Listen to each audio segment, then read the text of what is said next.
স্বাগত আজকে বাংলাদেশে, আপনাদের সাথে আছে আমি খালেদ মহিউদ্দিন। ঈদ এলে জাতীয় রাজনীতিতে থাকে ভাটির টান, রাষ্ট্রের প্রধান প্রধান ব্যক্তিদের সাক্ষাৎ পায় আম জনতা, রাজনীতিবিদরা ছুটে যান তৃণমূলের মানুষদের কাছে। এসব নিয়ে আজকে আলোচনা ঈদ তৃণমূল নিয়ে। কথা বলতে স্টুডিওতে আছেন খাদ্য মন্ত্রণালয় সম্পর্কিত সংসদীয় স্থায়ী কমিটির সভাপতি আব্দুল ওয়াদুদ, আছেন শেরেবাংলা ন্যাশনাল ফাউন্ডেশন চেয়ারম্যান একে ফায়জুল হক রাজু, আছেন বিএনপির সহ আন্তর্জাতিক বিষয়ক সম্পাদক রয়েছেন রুমিন ফারহান এবং গণসংহতি আন্দোলনের প্রধান সমন্বয়কারী জোনায়েদ সাকিও আছেন আমাদের সঙ্গে। আব্দুল ওয়াদুদ দারা ভাই, সামনেই আপনাদের কাউন্সিল, ঈদ পরবর্তী আপনার সাথে দেখা হলো, সেজন্য শুভেচ্ছা জানাতে চাই আপনাদের সবাইকে। সামনে আপনাদের কাউন্সিল, নতুন কমিটিতে আপনি কোনো পদ পাওয়ার প্রত্যাশা করছেন কিনা? এই পদ পেতে হলে কি করতে হয় আসলে আপনাদের, এটি একটু আপনাদের শুনতে চাইছি। কাকে সাধারণ সম্পাদক পদে সমর্থন করবেন? ধন্যবাদ আপনাকে। আপনি সুন্দর একটি কোশ্চেন করেছেন, প্রশ্ন করেছেন যে আমাদের সামনে সম্মেলনকে নিয়ে আসলে যে কথাটি দিয়ে আপনি শেষ করতে চাইছেন সেটি কিন্তু আসলে বাংলাদেশ আওয়ামী লীগ কখনোই কোনোদিন হয়নি। কারণ বাংলাদেশ আওয়ামী লীগ একটি উদার গণতান্ত্রিক দল, যেখানে দলীয় পদ পদবি পাওয়ার জন্য সিস্টেম হচ্ছে রাজনীতির মাঠে থাকা, রাজনীতি করা এবং দীর্ঘদিন রাজনীতির প্রজ্ঞা এবং রাজনৈতিক চেতনাকেই বাস্তবায়ন করে বলে আমার জানা এবং আমি জেনে আসছি দীর্ঘদিন ধরে। সেই ক্ষেত্রে আওয়ামী লীগের সম্মেলন নিয়ে একটি আনন্দ ঘন একটি বিষয় তো রয়েছে। আমাদের যারা কর্মী এবং সমর্থক আমরা যারা রয়েছে তারা তো একটু উদ্গ্রীব হয়ে আছি যে অবশ্যই যারা মাঠে কাজ করছে, যারা দীর্ঘদিন আওয়ামী লীগের রাজনীতি করেছে, কাজ করছেন, এটা তো করতে হয়। বলেন কি, মাঠে কাজ না করলে আওয়ামী লীগ করা যাবে কি? মাঠে কাজ করতে তো নিশ্চয়ই আপনি মনে মনে আশা করছেন আপনি কিছু একটা, না আশা করছেন না, মানে সেরকম এত বড় অধ্যত্ব আমার নেই যে আমিও আশা করতে চাই না। আমি কখনোই অত বড় আশা করতে চাই না। যদি মানে ছোট আশা কি করতে চান সেটা একটু বলবেন? ছোট আশা আমি আছি, আমি সংসদ সদস্য, আর এর চেয়ে বড় পদ দলের মধ্যে কোনো পদ? দলের মধ্যে আমার পদ আছে, আমি থানা আওয়ামী লীগের সভাপতি। আচ্ছা, এটি আমার মানে পূর্বপুরুষ থেকে প্রাপ্ত হতে হতে আমি পর্যন্ত এসেছি, উত্তরাধিকার সূত্রে প্রায় বলা চলে। কারণ আমার বাবা প্রতিষ্ঠিত আওয়ামী লীগের সেই ধারাবাহিকতা আছে। না, আমি বলছি কিনা আশা থাকবে না একটি রাজনৈতিক কর্মীর, এমনটি নয়। তবে আমি মনে করি এটি যোগ্যতার বিচারে যদি আমি সেই জায়গায় পৌঁছে যাই তো ভালো, না হলেও কোনো সমস্যা নেই। যেভাবে কাজ করে যাচ্ছি বাংলাদেশ আওয়ামী লীগ কর্মী হিসেবে করে যাবোই আল্লাহর মধ্যে। দাঁড়া ভাই, আমরা আমাদের শুভকামনা থাকলো আপনাদের প্রতি। আমি জোনায়েদ সাকিব ভাই, আপনার কাছে জানতে চাইবো যে ঈদের সময় রাজনীতিবিদরা কেন্দ্রীয় রাজনীতির বদলে তৃণমূল মানুষের সঙ্গে যোগাযোগ বাড়ান, সৌহার্দ্য বিনিময় করেন, এক্ষেত্রে আপনার বা আপনাদের অভিজ্ঞতা কি? আমরা দেখেছি যে বেশিরভাগ সংসদ সদস্য তার স্থানীয় জায়গায় ফিরে যান, মন্ত্রী বা আরো হাই প্রোফাইলের লোকরাও সাধারণ মানুষের সাথে অনেক দেখা সাক্ষাৎ করেন। ধন্যবাদ আপনাকে। না, সেটা তো করেনি যাদের মানে যারা বাড়িতে ঈদ করতে হয়, অর্থাৎ বাবা মায়ের সাথে ঈদ করতে হয়, তারা হয়তো বাড়িতে ফিরে যান, আত্মীয় স্বজনের সাথে থাকেন। আবার অনেকের ক্ষেত্রে ব্যাপারটা ভিন্ন দাঁড়ায়, কারণ তারা হয়তো ঢাকাতেই স্থায়ীভাবে বসবাস করেন এবং তাদের আত্মীয় স্বজনের প্রধানত ঢাকাতেই স্থায়ীভাবে থাকেন। তো আমাদের ক্ষেত্রে ঘটনাচক্রে সেই রকমই, যে আমরা মূলত আমার পরিবার থেকে শুরু করে আমার বৃহত্তর আত্মীয় স্বজন প্রধানত ঢাকাতেই অবস্থান করেন, যার ফলে ঈদের মতো বড় উৎসবের অনুষ্ঠানগুলিকে, যেগুলি হচ্ছে সব মানুষ অংশগ্রহণ করে, সেগুলির মধ্যে থেকে কোনো ধরনের রাজনৈতিক কর্মসূচি বা আমি যদি আরেকটু খারাপ করে বলি রাজনৈতিক ফায়দা নেওয়ার কোনো চেষ্টা কি থাকে আপনার সাকিব ভাই?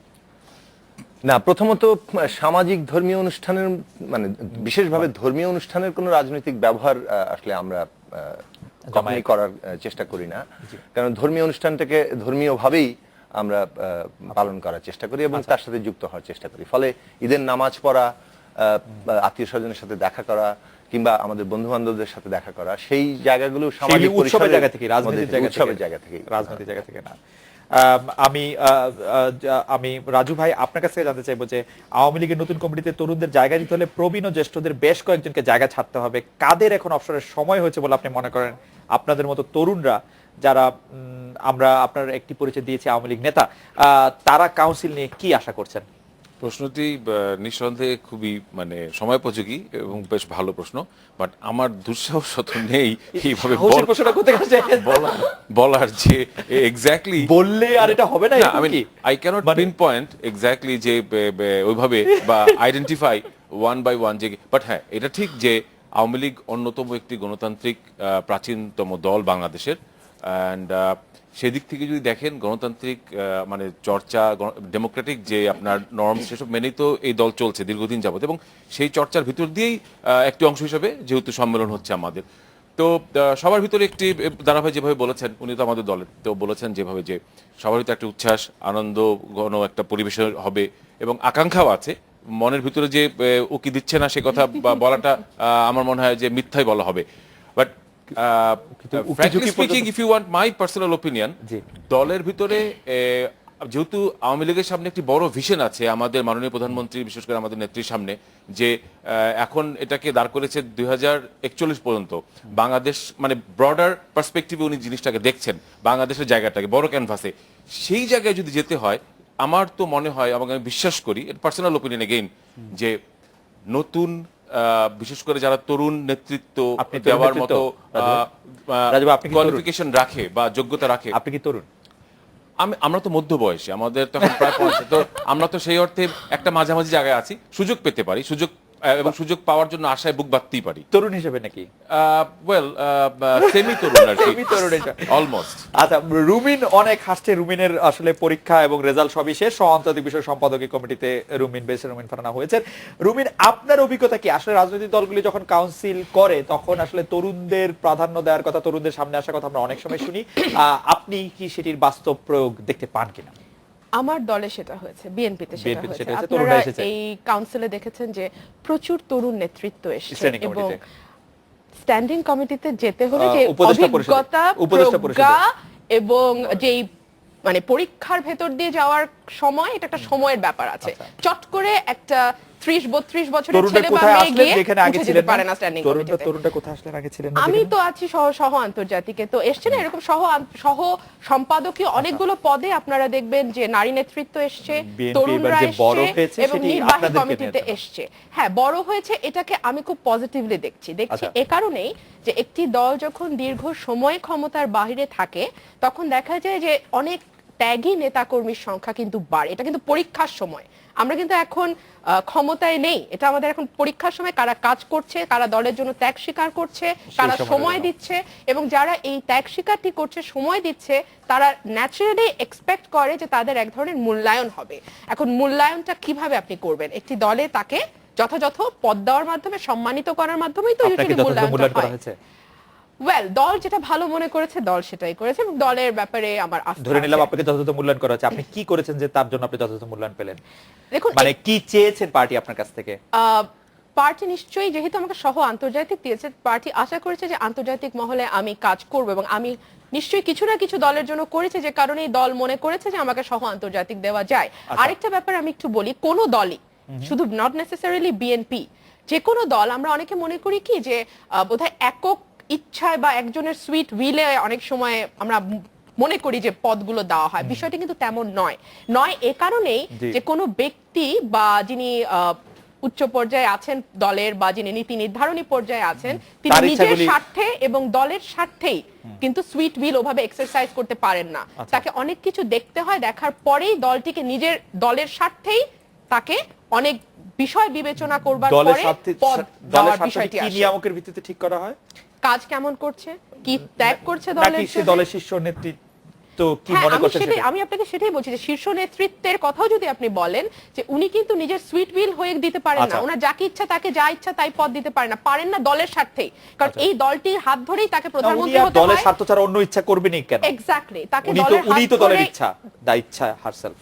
আপনি যেভাবে দেখেন, এই দলের হাত ধরেই তাকে প্রধানমন্ত্রী হতে হয়, অথবা এই দলের হাত ধরেই তাকে বিরোধী দলে যেতে হয়। সুতরাং দলটিকে সাজানোর এবং গোছানোর দায়িত্ব নিজের স্বার্থে তারই। ব্যারিস্টার ফারানা, আমি আসছি আবার আপনার কাছে। সাকিব ভাই, আমি আপনার কাছ থেকে একটু সাহায্য চাইবো, যে ঈদ শেষ এবং বাংলাদেশে শীত আসছে, রাজনীতিতে এই বছর কোন বিষয়টি গুরুত্বপূর্ণ হয়ে উঠবে বলে আপনি মনে করছেন? আমাদের যদি একটু বিশ্লেষণ মুখে বলেন। আপনি একটু আগে যে কথাটা বললেন, যে আসলে মানে ঈদের মধ্যে এই যে রাজনৈতিক ভাবে আমরা ঈদকে কাজে লাগাই কিনা, তো আসলে ধর্মীয় অনুষ্ঠানকে আমরা রাজনৈতিকভাবে কাজে না লাগালেও যে কোনো মানে যখনই আমাদের দেশে মানুষ একত্রিত হন, এবং বিশেষভাবে ঈদের মধ্যে প্রচুর যাদের সাথে সাধারণত দেখা হয় না তাদের সাথেও দেখা হয় এবং একসাথে কথাবার্তা হয়, এবং সেখানে কিন্তু রাজনৈতিক আলোচনা চলে।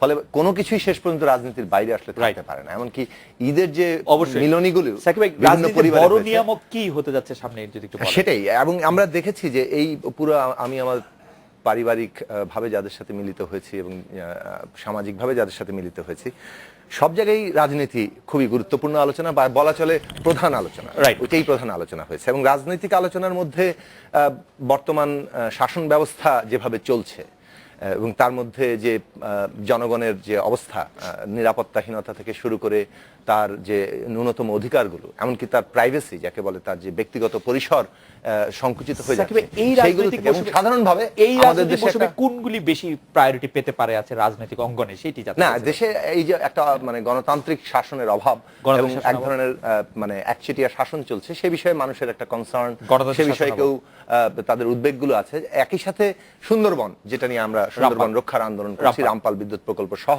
সুন্দরবন বিনাশী যে সমস্ত প্রকল্পগুলো আমি আছে তার বিরুদ্ধে, সেইগুলো নিয়ে মানুষের মধ্যে যে উদ্বেগ দেখেছি, আমরা আসলে আশাবাদী যে বাংলাদেশের মানুষ সুন্দরবন আমি রক্ষার একটু এই জন্য আরো প্রশ্নটি বৃহত্তর সবার আন্দোলন কাছেই গড়ে তুলবে। করতে চাই, দারা ভাই আপনার কাছে করতে চাই যে গণতান্ত্রিক যে শাসনের অভাব এবং রামপাল বিদ্যুৎ কেন্দ্র নিয়ে কি আসলে সামনের রাজনীতি নিয়ন্ত্রিত হবে কিনা?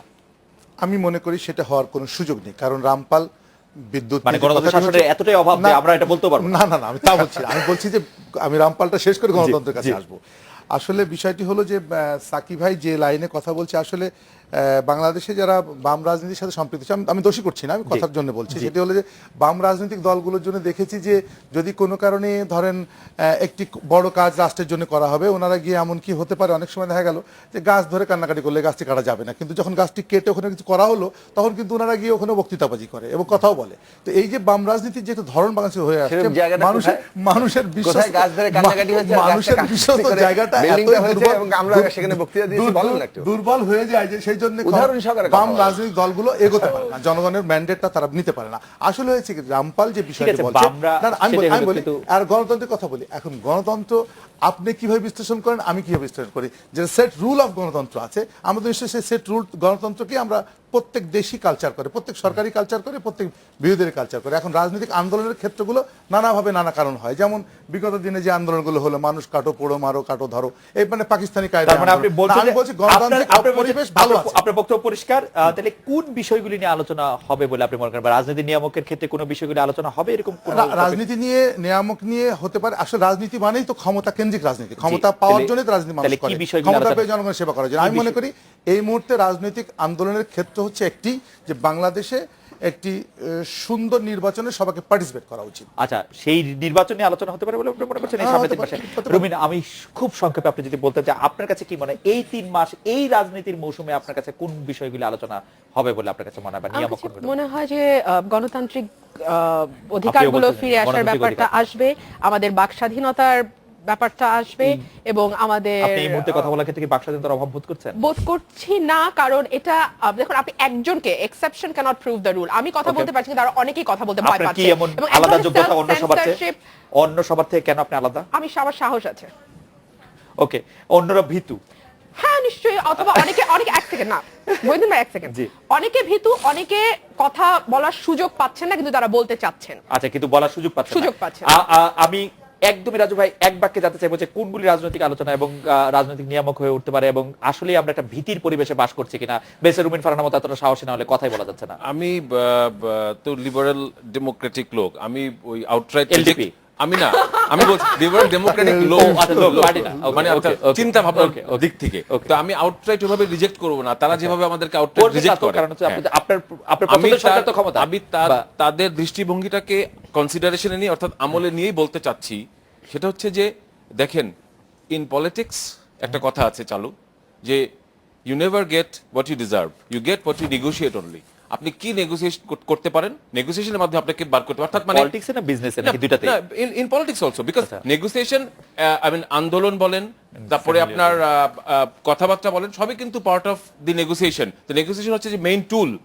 সেই টুলটাকে যদি আপনি ভোতা করে ফেলেন, মানুষ মারেন, যেই মানুষকে নিয়ে, যেই মানুষের জন্য আপনি রাজনীতি করছেন, সেই মানুষের রাজনীতিক কোন বিষয়গুলো আলোচনা হবে? মানুষ মারাটা নিয়ে এগুলো নিয়ে? না না, সেটা আমি শেষ করতে জি, জি, শেষ আপনি করতে যদি খুব চাচ্ছিলাম, দ্রুত একটু শেষ করেন। যে মানুষের যেই মানুষদেরকে নিয়ে আপনি রাজনীতি করেন, যাদের তাদের কথা কাছ থেকে বলেন, যে- তাদের কাছে যদি তাদের দূরে যদি পার্টিসিপেটরি এখানে আপনার সেই জায়গাটা না আপনি থাকে, কমায় ফেলেন, তাহলে- এবং আপনাদের কারণেই, তাতে হবে কি, যে তাদের কাছে যদি দূরে তাদের সরে- যদি পার্টিসিপেটরি এখানে আপনার সেই জায়গাটা না আপনি থাকে, কমায় ফেলেন, তাহলে- এবং আপনাদের কারণেই, তাতে হবে কি, যে আমাদের যে তথাকথিত যে আন্দোলনগুলো আমরা বলি, ওগুলা কিন্তু সেভাবে আমরা দেখব না। আচ্ছা। আমরা আলোচনার টেবিলের মাধ্যমেই সেগুলি আমার মনে হয় যে আলোচনাগুলি- কিছু যেসব আলোচনার টেবিলে ডিসপিউট আসবার আছে, কথা তো বোধহয় বারবার আমার মনে বলা হয় হয়েছিল। আমার মনে হয় রাজু ভাই, যেসব আমরা এটা বিরোধীদের ডিসপিউট- বিরোধী আমি পক্ষ- শেষ- না, এক আলোচনার সেকেন্ড আর, টেবিলে বসার কথা যেসব তো বারবার পেন্ডিং বলা ডিসপিউট, হয়েছিল। যেসব আছে, সেসব আমরা আলোচনার মাধ্যমেই বার করতে পারবো। আমরা তো Okay, আলোচনার কথা আমরা একটা বারবারই বিরতি বিএনপি নিচ্ছি, বলেছে। আমরা একটা বিরতি নিচ্ছি বেশ ফারানা। আমরা বিরতির পর আবার দারা ভাইয়ের কাছে ফিরে আসছি এবং এই প্রশ্নটি আমি আসলে সাকিব ভাইকেও করতে চাই। দারা ভাইয়ের কাছ থেকে শুরু করতে চাই যে আওয়ামী লীগের সংসদ সদস্য আমানুর রহমান খান রানার জামিন আবেদন নামঞ্জুর করে আদালতে পাঠানো হয়েছে। তিনি 22 মাস পলাতক থাকতে পেরেছিলেন। বিএনপির কেউ হলে 22 মাস তিনি পলাতক বা আরামে থাকতে পারতেন কিনা? আমরা একটা বিরতি নিচ্ছি, ফিরছি আপনাদের কাছে। আজকে বাংলাদেশে ফিরলাম। দারা ভাই, বিরতির আগে আপনার কাছে জানতে চাইছিলাম যে 22 মাস তিনি আত্মগোপনে থাকতে পারলেন, বিএনপির কেউ হলে 22 মাস আত্মগোপনে থাকতে পারতেন কিনা? আসলে বিএনপি আওয়ামী লীগ বলে কোনো কথা নেই। যদি কোনো মানুষ আইনের দৃষ্টিতে অপরাধী হয়ে যায় তখন সে তাকে বাঁচানোর জন্য যেন তেন প্রকারে যেভাবেই হোক থাকতে পারে। বিএনপি শুধু নয়, আওয়ামী লীগ শুধু নয়। এই কথাটি বলা মানে এইটাই, আমি জানি না আপনি কোন আমার বিরুদ্ধে অভিযোগ হলে আমি 22 মাস আত্মগোপনে থাকতে পারবো কিনা? 100% পারবেন। আপনি আরো বেশি পারবেন, আপনি 44 মাস থাকতে পারবেন। কারণ আপনি যে মেধা, মনন, বুদ্ধি এবং আপনার যে ক্যালিভার, তাতে আমার মনে হয় যদি খোদা না করে, আমি আশা করি না মানে কখনো- আপনার কাছে গেলে 44 মাস আপনি ঢোকেন? কখনো খালিদ ভাই এরকম কোনো বিপদগ্রস্ত হোক এটা আমি আশা করি না। তারপর যদি হয়ে যান কোনো কারণে 44 মাস থাকতে পারবো আমি না, আত্মগোপনে। না, আমি বলছি তাহলে আইন শৃঙ্খলা অবস্থা তো খুবই খারাপ। না, আমি তা বলছি না, বলছি কি যে সে যখনই এখানে একটা জিনিস দাঁড়াবে। আমি বলি আইন শৃঙ্খলা রক্ষাকারী বাহিনী তো তাকে খুঁজছেই, তাকে ধরছেই, ধরার চেষ্টাও করেছে। কিন্তু বিষয়টি হলো যে এটি একজন সংসদ সদস্যের নৈতিক দায়িত্ব ছিল যে যদি তার বিরুদ্ধে ক্লেম Right. এসছে, আমি মনে করি সেই জায়গাতে সে অনেক দেরি করে সে সারেন্ডারটা করে। যখন সারেন্ডার করেছে, আইন তার নিজস্ব গতিতে চলেছে, আইন তাকে যথোপযুক্ত জায়গায় নিয়েছে। এখন সে আইন ফেস করবে এবং মামলা মোকদ্দমা পরিচালনা করবে। কিন্তু বিষয় হলো স্কেপ করে থাকাটা আসলে একজন অপরাধী সে তার নিজস্ব ক্যালিবার দিয়ে থাকে। এরকম আইনের বিষয় আপনি কি তার- মনে করেন যে এই আমানুর রহমান খান রানা, তারপর আমরা দেখেছি সাতক্ষীরার একজন সংসদ সদস্য পুত্র যাকে মানে রাশেদ সারোয়ার রুমন, যাকে আসলে গ্রেফতার করেছে পুলিশ, এর ফলে কি বোঝা যাচ্ছে যে আসলে কিছুটা আইন শৃঙ্খলা বাহিনী বা আইনের রাজত্ব কায়েম হচ্ছে এই দেশে? বা থাকছে? না, এটা আমরা এখনো নিশ্চিত করে বলতে পারি না, কারণ আমরা MP দেখি যে ছেলে। ক্ষমতা আসলে আইনকে বৃদ্ধাঙ্গুলি দেখায় এবং এই ক্ষমতা আইনকে বৃদ্ধাঙ্গুলি দেখানোরই পারলো না তো, একটা উদাহরণ MP হচ্ছে রা পারতেছে না। এইটা। না, এখন এটা এখানে প্রশ্ন আছে যে তিনি এতদিন কিভাবে থাকলেন এবং আইন শৃঙ্খলা বাহিনী 22 মাস ধরে এখানে অকার্যকর। পালিয়ে থাকে। একটা অন্যদিকে আবার তিনি যখন এসছেন তখন এই প্রশ্ন আসছে যে তিনি কি লাইনঘাট করেই আসছেন কিনা। এটা কিন্তু বলতে? পপুলার লাইনঘাট করে মানে আসা মানে এখন একটা আইনি প্রক্রিয়ার দীর্ঘায়িত না, জামিন তো তার হইতেই হবে। যে কোনো মানুষের এই জামিন কেন হলো না সেটা এবং তখন তিনি আবার একটু MP সাহেবের জামিন এতদিন কেন হয় না লুকিয়ে থাকতে বুঝতে হচ্ছে, পারি না। এখন চলাফেরা করতে পারবেন আর কি। তো সেই রকম পরিস্থিতি বাংলাদেশে দীর্ঘদিন ধরে আছে, বহু ক্ষেত্রে এর উদাহরণ আছে, ফলে এই ক্ষেত্রেও মানুষ সেই কারণে শঙ্কা করেন। এখন এই যে ক্ষমতা আসলে আইনকে বৃদ্ধাঙ্গুলি দেখায়, এটা বাংলাদেশের ক্ষমতার প্রধান চরিত্র হয়েছে এবং ক্ষমতা এই কারণে চরিত্র কিন্তু আমরা হয়েছে কি যে এটা এটা খুব স্বাভাবিক জবাবদিহিতার কোনো ফেনোমেনন? জায়গা নেই। আমাদের খুব স্বাভাবিক ফেনোমেনন যে আমরা দেখেছি যে এর আগের মন্ত্রী, এমপির পুত্ররা অপরাধ করলো বা তাদের বিরুদ্ধে অভিযোগ হলো, তারা পুলিশ তাদেরকে গ্রেফতার করে নিয়ে যাচ্ছে। এরকম কি খুব স্বাভাবিক চিত্র এটা আমাদের দেশে? না, আমাদের দেশে এই স্বাভাবিক চিত্রই হওয়ার কথা ছিল, কিন্তু স্বাভাবিক চিত্রটা নাই বলে বলতে সেই জন্য বলছি যে ধন্যবাদ ক্ষমতা দিবেন কিনা যে সবসময় পুলিশ বৃদ্ধাঙ্গুলি ধরে- দেখায়, কারণ জবাবদিহিতা এখানে নাই। এখন এই যে আজকে একটা দুটো বিশেষ উদাহরণ দেখিয়ে এটা কিন্তু আইন শৃঙ্খলা পরিস্থিতির কোনো উন্নতি হিসেবে দেখা যাবে না। বরং বাংলাদেশে যেটা আমি প্রথমেই বললাম যে রাজনীতি যে কারণে যে বিষয়গুলো নিয়ে ঘুরপাক খাবে, তার মধ্যে একটা কিন্তু জনগণের নিরাপত্তা। এই যে জঙ্গি হামলা হচ্ছে, আমরা কিভাবে আসলে সেটি জঙ্গি হামলা মোকাবেলা করব, বাংলাদেশকে জঙ্গিবাদ মুক্ত রাখবো, সেই নিয়ে পথ। এবং সেখানে কিন্তু গণতন্ত্রের প্রশ্নটা খুবই গুরুত্বের সাথে সামনে চলে আসছে যে আপনি গণতান্ত্রিক কি মনে করছেন জঙ্গি অধিকার হামলা এবং কি আমরা বন্ধ করতে পারছি না? হ্যাঁ, না না, জঙ্গি হামলা বন্ধ হচ্ছে না? জঙ্গি সরকারি ব্যবস্থা নিচ্ছে না? হামলা বন্ধে সরকারের যে আইন শৃঙ্খলা বাহিনীর উদ্যোগ, সেই আইন শৃঙ্খলা বাহিনী জঙ্গিদের ধরার চেষ্টা করছে, ধরছে তো। সরকারের কোনো সেটা করছে। initiative নাই? কিন্তু জঙ্গিবাদ কেবল আইন শৃঙ্খলা বাহিনীর মানে বিষয় নয়। আইন শৃঙ্খলা বাহিনী নিশ্চয়ই তার দায়িত্ব পালন তো করবে, সেটা কিন্তু বলেও জঙ্গিবাদ জি। মোকাবেলা করার প্রশ্নটা রাজনৈতিক, অর্থনৈতিক, আপনি মনে করছেন যে জঙ্গিবাদ আরো ভালো করে মোকাবেলা করা যেত? সরকার যেভাবে এটা মোকাবেলা একটা করছে, দীর্ঘমেয়াদী ব্যাপার তো। মানে দীর্ঘমেয়াদীর ক্ষেত্রে তো এখন স্বল্পমেয়াদী অবস্থায় সরকার তাহলে আপনি ঠিক না, আছে বলবেন জঙ্গিবাদ না। যে কারণে তৈরি হচ্ছে, উৎপত্তি হচ্ছে, সেইটা সেই জায়গাগুলোকে অ্যাড্রেস করা, সেখানে ক্ষেত্রে সরকার রাজনৈতিক ব্যর্থতার পরিচয় দিচ্ছে। সেই ক্ষেত্রে সরকারের আমরা কোনো উদ্যোগ দেখতে পাচ্ছি না। কারণ বেসার রুমি ফারানা কি এখানে কোনো কিছু যুক্ত সরকার করতে মনে চান করছে যে জঙ্গিবাদের বিরুদ্ধে কঠোর অভিযান চালাচ্ছে আইন শৃঙ্খলা বাহিনী, কিন্তু যেটি জঙ্গিবাদের কারণ সৃষ্টি হওয়ার যে কারণ সেটি ক্ষেত্রে সাকিব ভাই যেটি বলছেন, আপনি কি তার সাথে একমত হবেন? আমার কাছে মনে হচ্ছে সরকার বন্দুক যুদ্ধের মাধ্যমে জঙ্গিবাদ মোকাবেলার চেষ্টা করছে। ওই কাউকে উনি কাউকে তো জীবিত ধরলো। না, খুব কম আপনি দেখবেন যে ম্যাক্সিমাম মানুষকেই দেখা গেছে যে জঙ্গিবাদের নামে মেরে ফেলা হয়েছে, অথচ তাদেরকে যদি জীবিত ধরতে পারতো তাহলে তারা খুব ভালো সোর্স অফ ইনফরমেশন হতে কয়েকদিন পারতো। আগে পত্রিকায় এক। আপনি নিশ্চয়ই আর দেখেছেন। দুই হলো যে শুধুমাত্র সংখ্যা দিয়ে কিন্তু আপনি জঙ্গিবাদ মোকাবেলা করতে পারবেন না। মানে 5 জনকে আপনি মেরে ফেললেন না, 50 জনকে মেরে ফেললেন না, 500 জন জঙ্গিকে মেরে ফেললেন, যতক্ষণ পর্যন্ত না আপনি মতবাদটিকে নির্মূল করতে পারছেন, যতক্ষণ না পর্যন্ত আপনি এই বিশ্বাসটিকে মানুষের ভেতর থেকে সরিয়ে ফেলতে পারছেন, ততদিন পর্যন্ত জঙ্গিবাদ থেকেই যাবে। হ্যাঁ, হয়তো ঘটনার সংখ্যা আপাত দৃষ্টিতে মনে হবে যে কমে আসছে,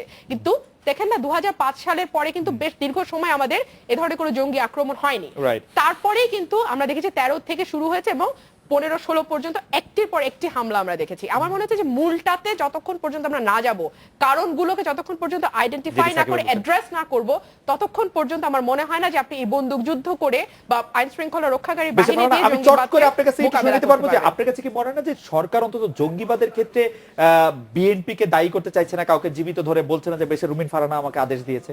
দেখুন- এটা তো সরকার বলতেও পারতো, কারণ জজ মিয়ার দেখুন, মাধ্যমে এত এটা আমরা শিখেছি। দুঃখজনক যে আমরা একটি সভ্য দেশে বসে এই প্রশ্নটাও আসছে কারণ আমাদের জজ মিয়া আমরা মাথায়, দেখেছি মানে যে- আমাদের মাথায় প্রশ্নটা আসছে, কারণ হ্যাঁ আসবে না কেন? কারণ জজ মিয়া আমরা যখন দেখেছি। একটার পর একটা ঘটনা ঘটেছে তখন আমরা দেখিনি যে বলা হয়েছে সরকারকে অস্থিতিশীল করবার জন্য বিএনপি জামাত এই ধরনের ইন্ডিকেশন তো এসে পরে যখন তদন্তে দেখা গেছে আসলে এখানে বিএনপি তদন্ত তো জড়িত নয়, বিএনপি করে নাই, তখন তদন্ত মানে পুলিশ বাহিনী হ্যাঁ, করেছে। কিন্তু আমরা তো সরকারের সর্বোচ্চ মহল থেকে শুরু করে মন্ত্রী লেভেল পর্যন্ত বলতে শুনেছি যে এই ঘটনাগুলোর সঙ্গে বিএনপি জামাত জড়িত, সরকারকে অস্থিতিশীল করবার জন্য পরিকল্পিতভাবে এই ঘটনাগুলো ঘটানো হচ্ছে।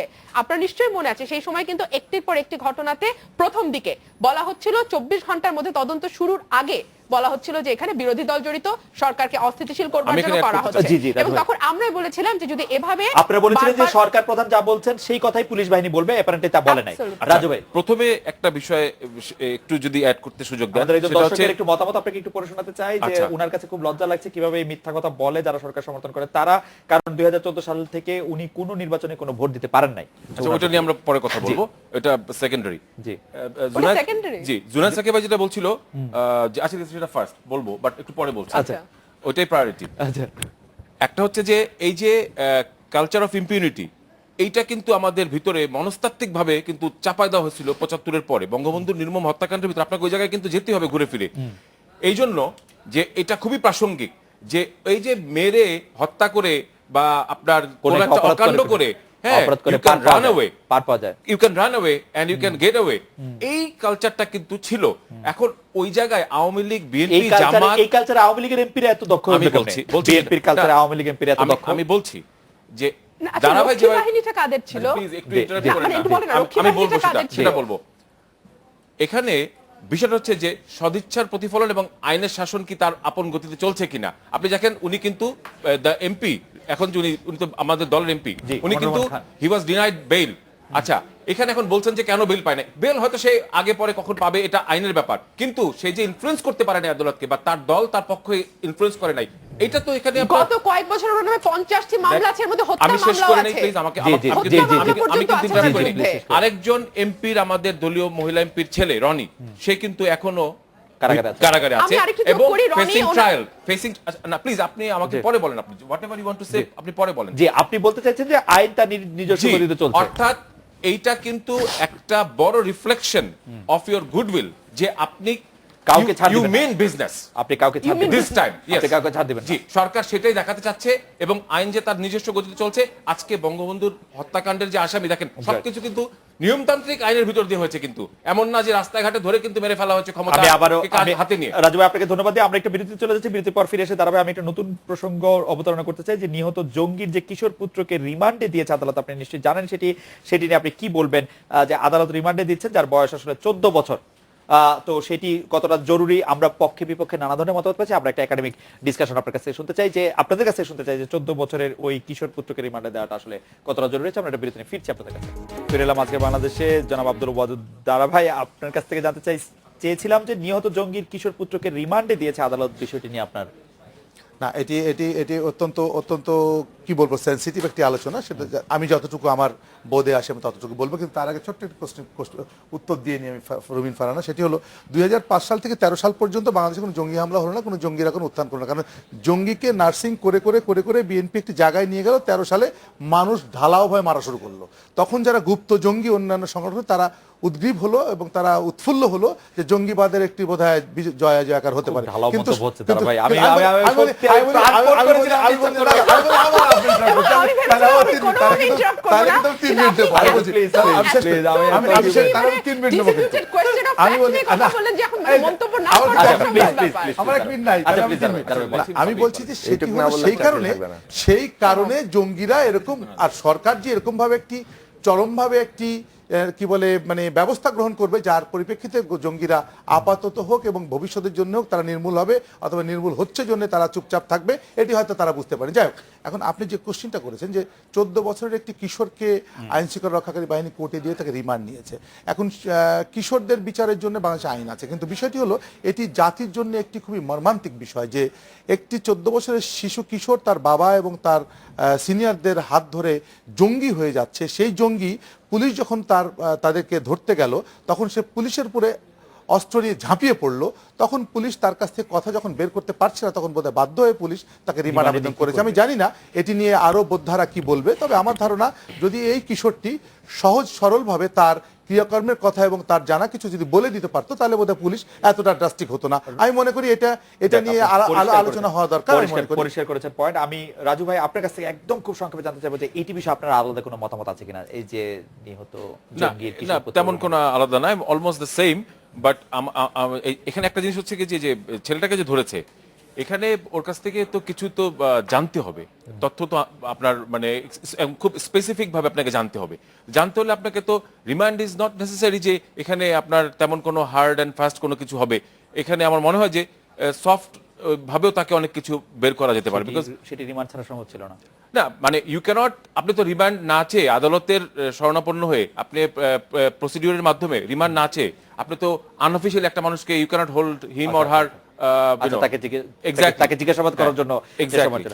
বেলসের রুমিন ফারহান, আপনার শরণাপন্ন হচ্ছে যে আপনি বিষয়টিকে কিভাবে দেখছেন? দেখুন, রিমান্ডের নেওয়ার পরে যে ধরনের আচরণ পুলিশ করে থাকে সেটা কিন্তু আইনে কোথাও নেই। অর্থাৎ যে অত্যাচার করে তারা স্বীকারোক্তি আদায়ের যে চেষ্টাটা হয়ে থাকে সেটা কিন্তু একদমই আইনের বহির্ভূত, আইনের ব্যত্যয়। তো সুতরাং এই 14 বছরের ছেলেটির সাথে পুলিশ কি ধরনের আচরণ করবে বা কিভাবে তার থেকে তথ্য আদায় করবে, that is very important. Absolutely খুব ক্লিয়ার নির্দেশনা আছে কিভাবে তাকে জিজ্ঞেস করতে হবে। তার আইনজীবী থাকবে, তার পরিচিত লোক থাকবে, একটি কাজ ঘেরা রুমে তাকে জিজ্ঞাসাবাদ করতে হবে যাতে বাইরে থেকে ক্লিয়ারলি দেখা যায়।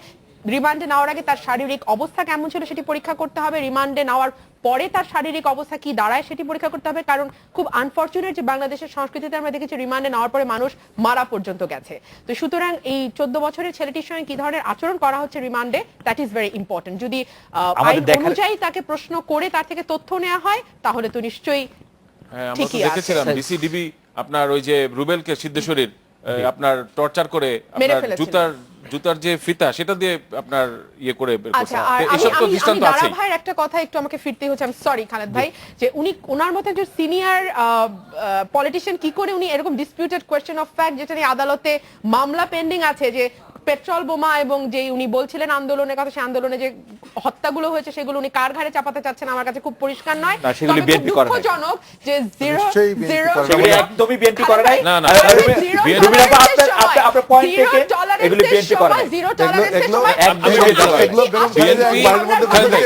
বিএনপি আন্দোলন না বিএনপি টলারেন্স যে সরকার বলছে সেই সরকারের সময় 70টির উপরে জঙ্গি হামলা কি করে 1.5 বছর হলো দারা ভাই জবাব দেন। বিএনপি সরকার আমি আপনার কাছে যাচ্ছি কিশোরের রিমান্ড নিয়ে আপনার মতামত আমি একটু জানতে চাইছিলাম। যে খুব সংক্ষেপে বলি, মানে আসলে আমাদের আইনের শাসনের দিকে মনোযোগ দেওয়া দরকার। এবং আমরা জঙ্গিরা তো মানে তাদের মতো করে খুন করে যাচ্ছে, মানুষকে হত্যা করে যাচ্ছে, কিন্তু রাষ্ট্র তো একটা আইনি ভিত্তির উপর দাঁড়িয়ে আছে এবং রাষ্ট্র তো নিশ্চয়ই জঙ্গিদের মতো আচরণ করতে পারে না। কাজেই রাষ্ট্রকে কিন্তু একটা আইনের শাসনের উপরে দাঁড়াতে হবে। এবং আইনের দিক থেকে যদি বলেন, আপনি যে কথাটা একটু আগে বললেন, সুপ্রিম কোর্ট গত কয়েক মাস আগে বোধহয় বিষয়ে নির্দেশনা দিয়েছেন রিমান্ড বিষয়।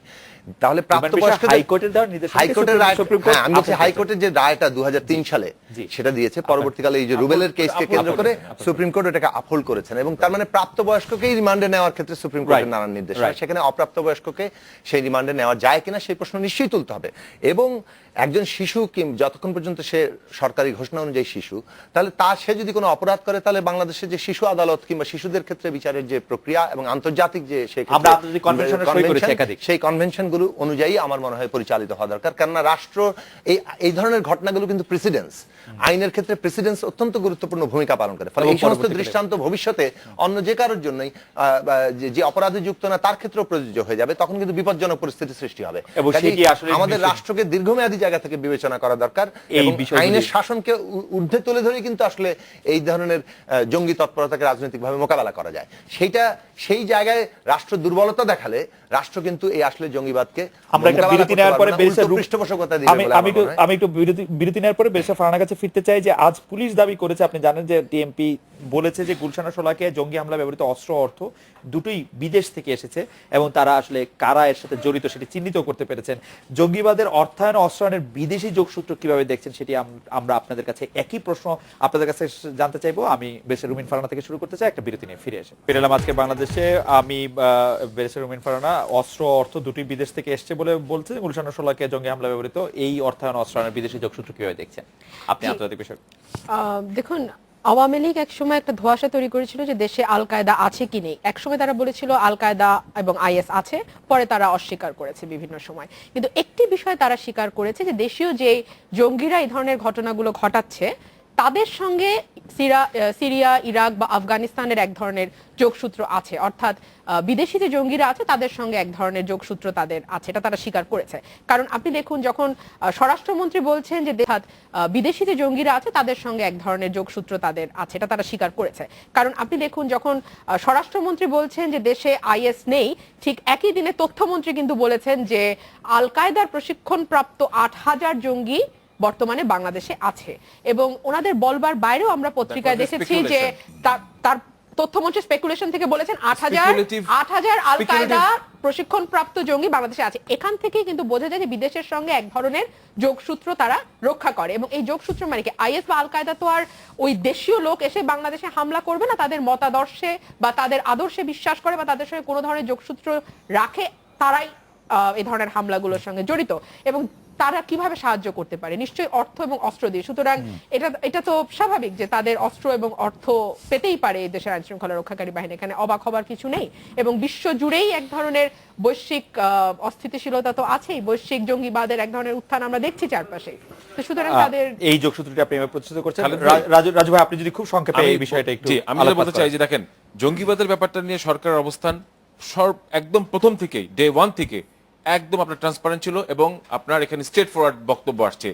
এবং উনি যেটা বললেন এইমাত্র যে তথ্যমন্ত্রীর বক্তব্য, মাননীয় তথ্যমন্ত্রীর বক্তব্য একরকম ছিল এবং স্বরাষ্ট্রমন্ত্রী এখানে কনসার্ন ব্যক্তি, বিকজ এটা ওনার ডিপার্টমেন্ট। এবং উনিও যেটা বলেছেন সে সময় যে আইএস বলে এখানে কিছু নেই এবং অর্গানাইজেশনাল কোনো, আমি বিং আ লয়ার, আমি একটু খালেদ ভাই আপনাকে একটা কথা একটু মনে করিয়ে দিই।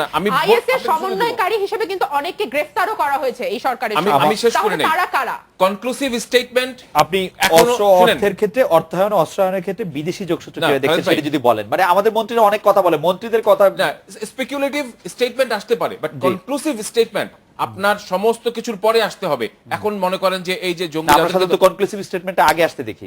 না, আমি এখানে একমত হতে পারছি না। আমি আপনি একমত হওয়ার দরকার নেই, আপনি মানে ঘটনাগুলি আগে দেখলেই হবে আর কি। মানে আপনি দ্বিমত পোষণ করেই আপনি দেখতে না, পারবেন। You can look at it the way you want, but সেটা কিন্তু বিষয় না এখানে। এখানে সরকারের মাননীয় স্বরাষ্ট্রমন্ত্রী কনসার্ন, এটা আপনাকে মানতে হবে। উনি যেটা বলেছেন সেটাই কিন্তু আপনাকে কনসিডারেশনে নিতে হবে। আপনি অর্থায়ন অস্ত্রায়নের বিদেশি যোগসূত্র জঙ্গিদের ব্যাপারে অ্যাটলিস্ট জি কিভাবে দেখছেন? বিদেশিদের যোগসূত্র তো আছেই এবং বিদেশিদের এবং আমরা এটাও বলেছিলাম যে এই যে এসব হচ্ছে, এসবের পিছনে একজন বা এখানে রাজনৈতিক প্ল্যাটফর্ম থেকে একটা বেনিফিশিয়ারির একটা গ্রুপ কিন্তু এখানে দাঁড়ানো ছিল। এটা না, এটাকে আপনি বলতে পারেন, কারণ কি এই ধরনের জিনিসগুলোর মাধ্যমে বাংলাদেশকে অস্থির করে ফেলে, বাংলাদেশকে একটি অকার্যকর রাষ্ট্র করার মাধ্যমে এবং জঙ্গিবাদ রাষ্ট্র হিসেবে সারা পৃথিবীর কাছে পরিচয় করার পরে এটা তো একটা পলিটিক্যাল একটা বেনিফিশিয়ারি অবশ্যই থাকবে। পলিটিক্যাল বেনিফিশিয়ারি কারা? পলিটিক্যাল বেনিফিশিয়ারি কারা? বঙ্গবন্ধুর নির্মম হত্যাকাণ্ডের পরে কেউ না কিন্তু বেনিফিশিয়ারি হিসেবে আত্মপ্রকাশ করেছে। জি, পলিটিক্যাল বেনিফিশিয়ারি কারা? এই জঙ্গিবাদের ক্ষেত্রে পলিটিক্যাল বেনিফিশিয়ারি কারা? It could have been, of course. না, এটা কে? মানে আপনার মাথায় কি আছে? সেইটা কুড হ্যাভ বিন এনিবডি। এখন দেখেন এখানে বাংলাদেশে জঙ্গিবাদ, জঙ্গি স্টাইলের রাজনীতি হচ্ছে এটা বেনিফিশিয়ারি। আমি সাকিব ভাইকে না, মৌলবাদী, জঙ্গিবাদী এবং ফান্ডামেন্টালিস্ট পলিটিক্স বাংলাদেশে কারা করে এটা তো চোখ খুলে দেখা দিতে হবে না। সাকিব ভাই পাথরে পড়া আছে। আর সাকিব ভাইয়ের কাছেই জানতে চাইবো যে সাকিব ভাই আপনি কিভাবে দেখেন এই অর্থায়ন অস্ত্রায়নের বিষয়? না, আমি প্রথমত এই যে মানে পুলিশের একজন উচ্চপদস্থ কর্মকর্তা জি, কাউন্টার ইন্টেলিজেন্সের যে প্রধান আছেন জনাব মনিরুল ইসলাম, ওনার একটা আমি নিজে শুনেছিলাম টেলিভিশনে, উনি বলেছিলেন যে আনসারুল্লাহ বাংলা আল কায়েদার দ্বারা প্রভাবিত এবং জেএমবি আইসিস এর দ্বারা প্রভাবিত, এটা কিন্তু ওনারা বলেছেন। ডাইরেক্ট লিংক আছে কিনা সেগুলোর প্রশ্নটা তো আসলে আইন শৃঙ্খলা বাহিনী আসলে বলবেন। আমাদের দেখার বিষয় যে এই যে একটা মিলিটান্সি, সেটা গ্লোবাল একটা ব্যাপার, মানে এই ধরনের কি বলে উগ্রবাদী, ধর্মীয় উগ্রবাদ একটা গ্লোবাল ব্যাপার দাঁড়িয়েছে এবং সেটাও তার একটা বৈশ্বিক কনটেক্সট আছে, কিভাবে মধ্যপ্রাচ্য নীতি পরাশক্তিগুলোর তার প্রতিক্রিয়া কিভাবে তৈরি হয়েছে সেই বিষয়ে আমি বিস্তারিত যাচ্ছি না, কিন্তু তার মধ্যে এই যে একটা আন্তর্জাতিক বিষয় হিসেবে সামনে এসছে, তার ঢেউ বাংলাদেশ একটা মুসলিম প্রধান দেশ, এখানে অধিকাংশ মানুষ মুসলমান ধর্মাবলম্বী, কাজে এর ঢেউ বাংলাদেশে আসতে পারে, এটা কোনো অস্বাভাবিক ঘটনা নয়। কাজেই এই যে ঢেউ আসবে, এইটা কানেকশন কতটা আছে কতটা নাই, এটা সরকার কেন এটাকে অত্যন্ত গুরুত্বপূর্ণ করে তুলছে, আমার ধারণা এটা তাদের রাজনৈতিক হিসেব নিকেশের ব্যাপার। কিন্তু যেটা বাংলাদেশের জন্য কনসার্ন হওয়া দরকার, যে আন্তর্জাতিকভাবে এই যে ধর্মীয় উগ্রবাদ একটা বিরাট ঘটনা, এবং যেটা আবার কনটেক্সট বললাম, যেটা পরাশক্তির আগ্রাসনের সাথে গভীর সম্পর্ক আছে, কিন্তু এই ঢেউ বাংলাদেশে আসলে আমরা কিভাবে এটা মোকাবেলা করব, আমাদের জাতীয় প্রস্তুতি আছে কিনা, এটা অত্যন্ত গুরুত্বপূর্ণ। সেই আলোচনা না করে আমরা বোধহয় মানে সাইডের আলোচনা, আমি জাতীয় প্রস্তুতির জন্য একটা গণতান্ত্রিক রাজনৈতিক ব্যবস্থা দরকার। এই বিষয়টা এই জঙ্গিবাদী নিরাপত্তার সাথে সাথে আমাদের অন্যান্য নিরাপত্তা নিয়ে কথা বলা দরকার। এই যে টেম্পাকো ফয়েলসের শ্রমিকরা আজকে মারা পড়লো এবং 11 জন শ্রমিক এখনো নিখোঁজ, আজকে তাদের জন্য 2 লাখ টাকার ক্ষতিপূরণের কথা বলা হচ্ছে। রানা প্লাজার ঘটনার পরে বাংলাদেশের প্রত্যেকটি কারখানা ঠিক মতো চলছে কিনা সেটা তদারকির জন্য জাতীয় প্রতিষ্ঠান গড়ে তোলার কথা ছিল, সেই প্রতিষ্ঠান আমরা কিছুই না দেখার ফলে এবং তার আমার মনে হয় সাকিব ভাই খুবই পার্টিনেন্ট একটি পয়েন্ট তুলেছেন। আমি আবারও পুরনো প্রশ্নে ফেরত যেতে চাই তারা ভাই আপনার কাছে, সেটি হচ্ছে যে মনিরুল ইসলাম সাহেব আজকে বলেছেন, যে পুলিশের অতিরিক্ত কমিশনার মনিরুল ইসলাম, তিনি বলছেন বাংলাদেশ ওই অর্থে কে গ্রহণ করেছিল তা জানতে পারলেও অর্থদাতা হিসেবে সুনির্দিষ্টভাবে কাউকে এখনো শনাক্ত করা যায়নি। আপনি এই বার্তাটি দিয়ে কোনো কিছু স্পেসিফিক বুঝলেন? আসলে আমি বলতে চাই কি, বাংলাদেশের যে রাজনৈতিক দলগুলোর মধ্যে মুখ্য রাজনৈতিক দল যারা বারবার ক্ষমতায় এসছে, আওয়ামী লীগ এবং অপরপক্ষে যেহেতু রাজনীতি ক্ষমতা কেন্দ্রিক রাজনীতি, সেই জন্য আওয়ামী লীগ এসছে, বিএনপি এসছে। এখন বিষয় হলো যে আওয়ামী লীগ কোন পলিটিক্সটা করে, আওয়ামী লীগ কিসের ধারাবাহিকতায় বাংলাদেশের জন্ম দিয়েছিল। আওয়ামী লীগ সবসময় সেকুলারিজম পলিটিক্সটা বিশ্বাস করে, কিন্তু অপরপক্ষে যে দলটি তারা সবসময় ডানপন্থী রাজনৈতিক দল হিসেবে তারা বলে থাকে এবং তারা এই ধরনের রাজনৈতিক লিনিংগুলো তারা করে থাকে। এখন আমার প্রশ্ন এটা বুঝে নেবে বাংলাদেশের জনগণ, আসলে বিদেশি অর্থ এবং বিদেশি মদত কাদের মাধ্যমে, কোন যে উনি সাকি যে কথাটি বলেছে যে যারা সাম্রাজ্যবাদ পলিটিক্সটা করে তারা কোনভাবে মিলিটেন্ট রাজনীতিগুলোকে উস্কে দিচ্ছে, এটা আমরা সকলেই কিছু না কিছু বিস্তর বুঝতে পারি। কিন্তু অতি সম্প্রতি রাজনৈতিক প্রেক্ষাপট বিশ্লেষণ করলে দেখা যায় যে যারা এই ইন্টারন্যাশনাল জামাত ইসলামী এবং জামাত পলিটিক্সে জড়িত, শিবির জামাতের সাথে জড়িত, তারাই বেশি করে মিলিটেন্ট পলিটিক্সটাকে বেশি উস্কে দেয় বলে আমরা দেখতে পাই। এবং সাম্প্রতিক রাজনৈতিক এবং যারা জঙ্গি হিসাবে ধরা পড়ছে তারা এই দলের সম্পৃক্ত লোকই বেশি ধরা পড়ছে, এটাই দেখা যাচ্ছে। আমি সেটা বলতে চাচ্ছি না। যেমন 2004 সালে যেমন এই কি বলে এই জামাত বিএনপি একটা দল ছিল জেএমবি কে সরকার পৃষ্ঠপোষকতা দিয়ে মিছিল মিটিং পর্যন্ত করেছে। সেই সরকারটি কে ছিল এবং তারা কিভাবে জেএমবি কে ফাঁসিও দিল? না জেএমবি কে ফাঁসি দিল কারা? জেএমবির বিরুদ্ধে সকল মামলা মোকদ্দমা সকল জেএমবির একটা হলো ওই সায়েদ আব্দুর রহমান, তাই তো, আর বাংলা ভাইকে, এই দুটোকে। না, এটা দিল কোন সময় দিল? যখন দেখলো যে এই মানুষ গ্রহণ করছে। যেমন বিএনপি, যেমন আমি বলি 2013 সালে আন্দোলন থেকে যখন সরে আসলো, বিএনপি কখন আসলো? যখন দেখলো মানুষ গ্রহণ করছে না। যেমন 13 সালে আন্দোলনে ফিরে আসলো, যে মানুষ পুড়িয়ে মেরে অথবা জঙ্গি সৃষ্টি করে আন্দোলন করে যাবে না, তখন তারা সরে আসলো। কিন্তু আওয়ামী লীগ কি করে? আওয়ামী লীগ বরাবরই জঙ্গি, বুঝে না, আওয়ামী লীগ বরাবরই এই ধরনের হত্যা যারা পলিটিক্স করে তাদের বিরুদ্ধে পলিটিক্স করে এবং জনগণের কল্যাণে কাজ করে। বহুত্ববাদী বাংলাদেশে আত্মীয়স্বজন থাকাটা কোনো খারাপ